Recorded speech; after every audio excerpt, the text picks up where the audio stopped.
Кои са трите основни възражения по време на преговори и продажби и как да се справяш с тях? Номер едно, ще си помисля. Това всъщност не значи не. Обикновено значи не ми е ясно и не виждам достатъчно стойност или просто не ти вярвам на нещата, които ми казваш. Най-грешната ти реакция би била: добре, помисли си и ми се обади. А правилната, разбирам. Само да попитам, кое точно искаш да обмислиш?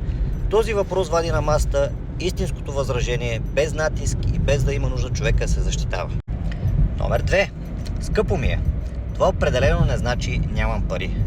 Значи обаче, че човека не вижда защо си струва тези пари, въпросното нещо, за което говорите.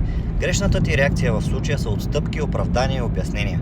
А правилната е пак въпрос: спрямо какво ти идва скъпо. Така разбираш дали те сравнява с алтернатива, минал опит или просто го е страх от риск. И тогава говориш за резултата, не за цената. И трето, сега не е момента. Това почти винаги значи едно единствено нещо: страх от решение сега. Грешната реакция: няма проблем, пак ще се чуем. А правилната: какво трябва да се промени, за да стане момента подходящ?